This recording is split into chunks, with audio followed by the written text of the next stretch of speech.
Drew Barrymore was just dropped as the host of the National Book Awards, and here's why. She crossed a line that even Hollywood couldn't overlook. A woman on my knees and hold her hand and then sit Indian style and get close to her face, because that would be weird. You get really up close and personal. This is you interviewing Brooke Shields. Look at this. You guys are basically like spooning.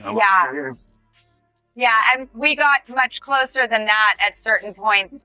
From beloved child star to controversy magnet, what's going on with Drew Barrymore?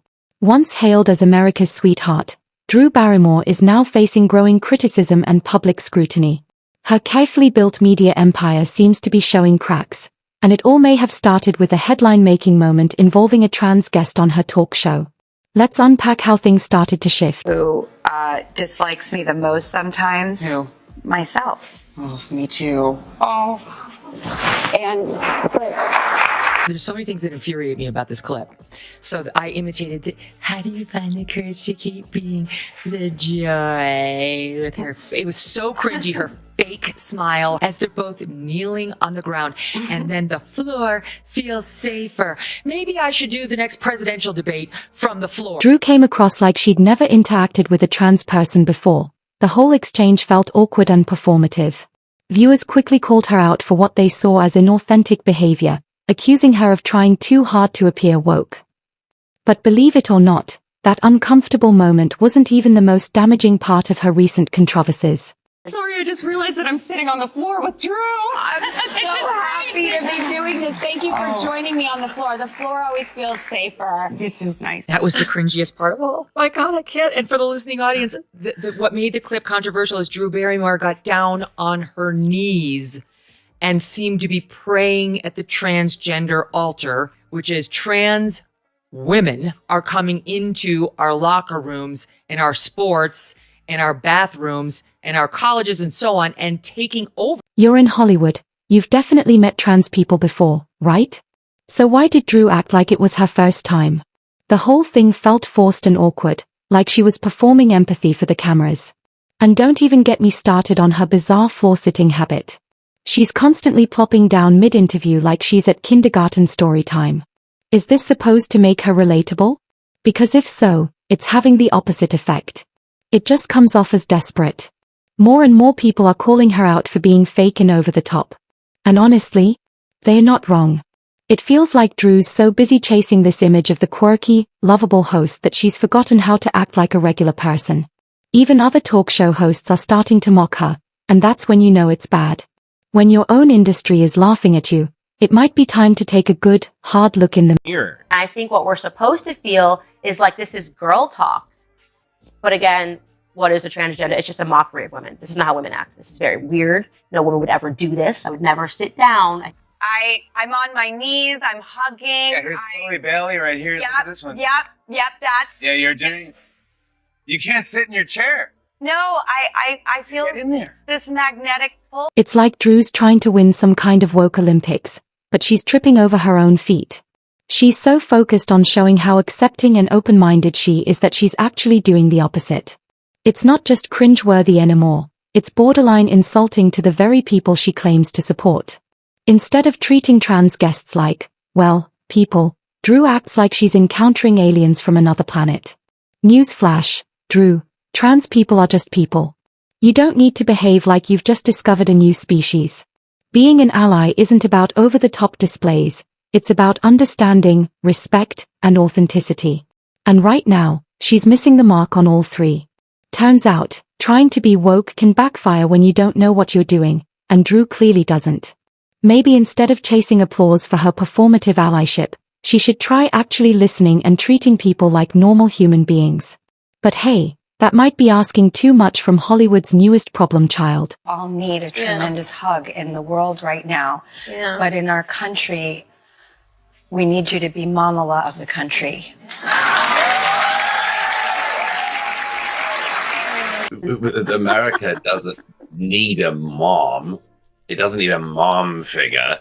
It needs an effective president and vice president. Kamala Harris has been tasked whilst in office with a number of very important roles, such as securing the southern border, and that would secure American moms. Drew made a bold, and wildly unpopular, move by bringing back her show during the writers' strike. Not cool. Union members were furious, and they didn't hold back. She was called out left and right for crossing the picket line and undermining the very people who helped build her brand. One writer put it bluntly, Drew Barrymore should know better.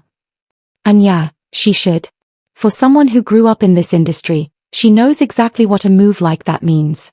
It wasn't just a bad look, it was a slap in the face to the entire creative workforce. I believe there's nothing I can do or say in this moment to make it okay. I wanted to own a decision so that it wasn't a PR protected situation. There are so many reasons why this is so complex. And I just want everyone to know my intentions. I've been through so many ups and downs in my life, and this is one of them. I deeply apologize. Now she's all, but my crew needs to work. Girl, please. There are other ways to support your staff without crossing a picket line. People were quick to call her out for being two-faced, and honestly, they're not wrong. It's like she forgot where she came from. Hello? Union family? Drew built her career in a union-supported industry. She should know better. She thought she was untouchable. Guess again, sweetie. She's gone from adorable to annoying real quick. Playing both sides isn't just a bad PR move, it's a career misstep Hollywood doesn't forget. And neither will we. Trying to straddle the line between strike supporter and strike breaker? That's about as smart as bringing a knife to a gunfight. Let's break down how Little Miss Perfect went from solidarity posts to selling out faster than you can say ET phone home. And the fallout? It's already hitting. Remember that prestigious National Book Awards gig she was supposed to host? Yeah, not anymore. They dropped her like a hot potato the second she crossed that line.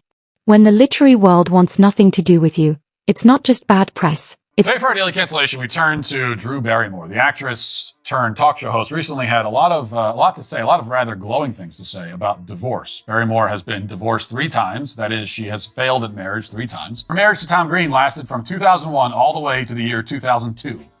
And she continues in that conversation to profess her love and admiration for the man and claims that she's always loved and celebrated and admired him. The man that she divorced after 12 months. Talk show guest and famed singer Marie Osmond agreed the divorce could be positive. She said that while she thinks married couples should be doing everything possible to make a marriage work, she also stressed that both parties should do the work. Let's talk about those divorces. Drew's been married and divorced 3 times. Does it really matter? Maybe not on its own, but in Hollywood, everything feeds the narrative. And right now, that narrative is Drew Barrymore's life is a mess. Personally, professionally, it's all unraveling. People are starting to ask the uncomfortable question, is Drew just bad at making decisions? 3 failed marriages, a strike-breaking fiasco, and a PR storm she can't seem to escape. It's not exactly the profile of a woman in control. It's like she's speed-running her way to becoming Hollywood's least favorite person. Getting dropped from the National Book Awards?